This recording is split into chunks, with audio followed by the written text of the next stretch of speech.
let's suppose, just imagine, do a kind of thought experiment. Suppose that there'd been a military coup in the United States that overthrew the government.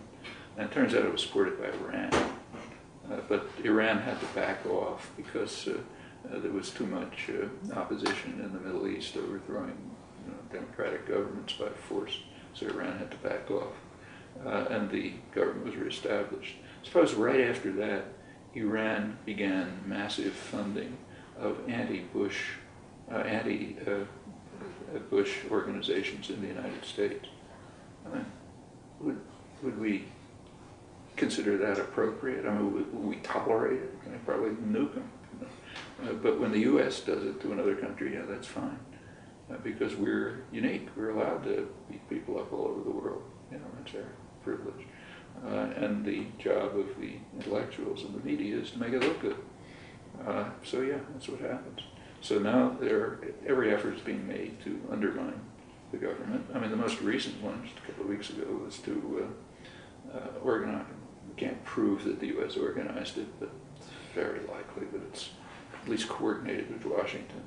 It was clear that the opposition parties were going to do pretty badly in the election, so they boycotted it to delegitimize the elections, to make it look as if there aren't any real elections. Now you can have editorials in the newspaper about how it's a totalitarian state, there's no opposition, and so on. That's a standard technique. If we had anything like a free press here, what the editorials would have said is, yes, this is a standard U.S. technique for delegitimizing elections where Washington knows that its side is not going to win. They just did it in Haiti a couple of years ago because it was clear that the U.S.-backed opposition wasn't going to win. So they pulled out on various pretexts, and then you can say, oh, well, it's a dictatorship, and you can go in and overthrow the government. Same thing happened even more dramatically in Nicaragua in 1984. And here the uniformity of American intellectual opinion and media is really dramatic.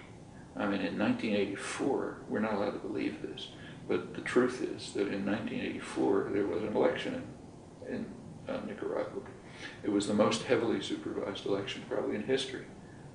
The Latin American Studies Association, the professional association of Latin American scholars, had a big delegation consisting mostly of people with fieldwork experience in Nicaragua who spent a couple of weeks there before the election, monitored it, concluded that reasonable election by Latin American standards, good election.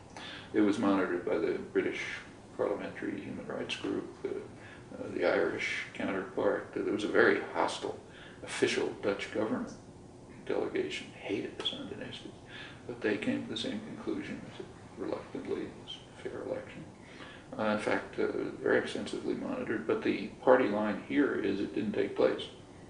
And one of the modes of delegitimizing it was to take the U.S.-supported candidate, who happened to be on the CIA payroll, it turned out, and get him to pull out.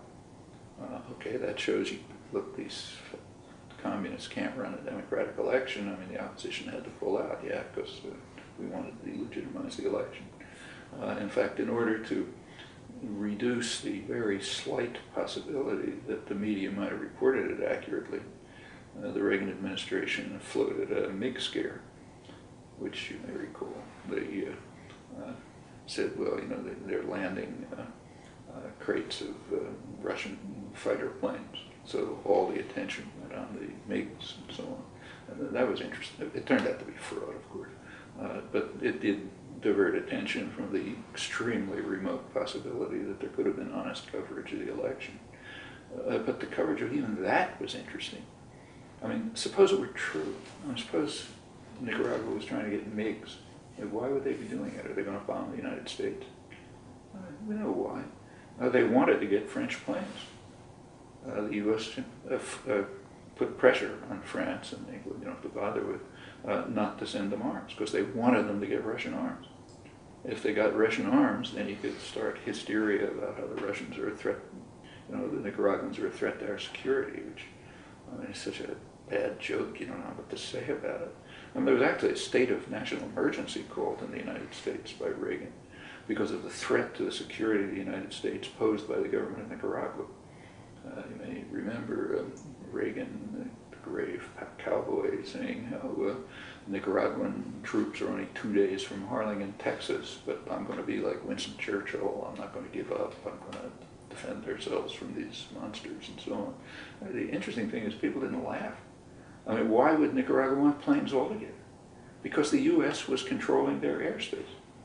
And the CIA was controlling Nicaraguan airspace and using it to send instructions to its mercenary terrorist forces in Nicaragua, attacking from Honduras.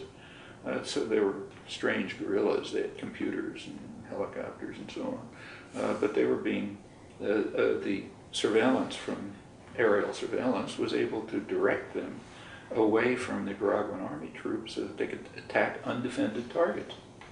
They're called soft targets. That was official. They got it out of the State Department. It comes from Southcom and the State Department. Yeah, so Nicaragua wanted to control its airspace. This prevent itself from being attacked by the hemispheric superpower which was running terrorist forces there. That's the only reason they needed planes. Try to see if you can find somebody who mentioned that.